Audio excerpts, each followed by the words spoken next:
കന്നിമാസം, തുലാം രാശി, ചിത്തിരാര, ചോതി, വിശാഖം മുക്കാൽ എന്നീ നക്ഷത്രങ്ങളടങ്ങുന്നത്. ഈ മാസത്തിലെ ഗുണാനുഭവങ്ങളെക്കുറിച്ച് നോക്കാം. പൊതുവെ സ്വാതന്ത്ര്യം അനുഭവിക്കുന്നതും സ്വതന്ത്രമായി ചിന്തിക്കുന്നതും സ്വതന്ത്രമായിരിക്കുന്നതുമായിട്ടുള്ള വ്യക്തികൾ ആണ് തുലാം രാശിക്കാർ. അവർക്ക് ഇപ്പോഴത്തെ അവസ്ഥയിൽ വളരെ സ്വാതന്ത്ര്യ ഹാനി ഉണ്ടാകുന്നൊരവസ്ഥ, അതാണ് പ്രത്യേകിച്ച് പറയുന്നത്.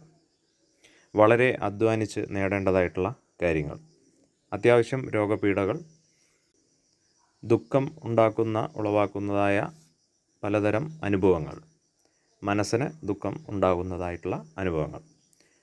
കുടുംബം ആയി കഴിയുന്നവർക്കാണെങ്കിൽ പുത്രന്മാരുടെയിൽ നിന്നും പൗത്രന്മാരുടെയിൽ നിന്നും ഉണ്ടാകാവുന്ന അല്പസ്വല്പമായിട്ടുള്ള ദുഃഖങ്ങൾ, ജോലിയിലിരിക്കുന്നവിടെ നിന്ന് അവർക്ക് ജോലി പോകുന്നതായിട്ടോ അല്ലെങ്കിൽ മക്കളുടെ കാര്യത്തിൽ വല്ല പ്രശ്നങ്ങളുണ്ടാകുന്നതോ അതെല്ലാം മനസ്സിനെ ബാധിക്കുന്നതായിട്ടുള്ള അവസ്ഥ ഉണ്ടാവാവുന്നതാണ്.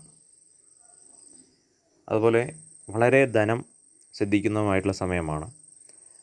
ധാരാളം ധനം സമ്പാദിക്കുന്ന സമയമാണ്. അതുപോലെ ഭക്ഷണ കാര്യങ്ങൾക്ക് ധാരാളം സമൃദ്ധി, കുടുംബത്തിൽ നല്ല സമൃദ്ധി അനുഭവപ്പെടും. അതുപോലെ കുടുംബക്കാരുമായി നല്ല സൗഖ്യപരമായിട്ടുള്ള കാര്യങ്ങളെല്ലാം നടത്താനും അനുകൂല സമയമാണ്.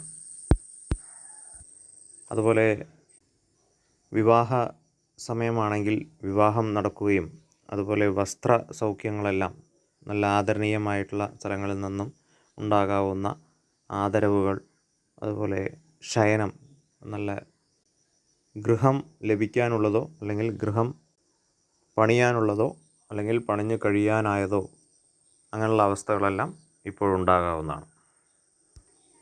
പലതരത്തിലുള്ള ശത്രു പീഡകൾ ഉണ്ടാവും. എന്നിരുന്നാലും ശത്രുക്കളെ കൊണ്ട് ധനലാഭം വളരെ സിദ്ധിക്കുന്നതാണ്.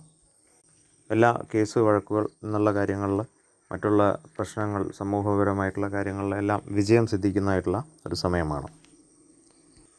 എന്നിരുന്നാലും തുടങ്ങി വെച്ചിട്ടുള്ള കുറച്ച് കാര്യങ്ങൾ പൂർത്തിയാക്കാൻ പറ്റാത്ത ഒരവസ്ഥ, ഒരു കാര്യതടസ്സം, കാര്യപ്രാപ്തി ഇല്ലായ്മ ഇവയെല്ലാം കാണിക്കാം. അല്പം ദുഃഖം വരുന്നത് കൊണ്ടാവാം ആ രീതിയിലുള്ള ചിന്താഗതി. അത് മാറ്റിയാൽ, ഉണർവോടുകൂടി പ്രവർത്തിച്ചു കഴിഞ്ഞാൽ എല്ലാ കാര്യങ്ങളും സൗഖ്യപരമാക്കാം. ശുഭം.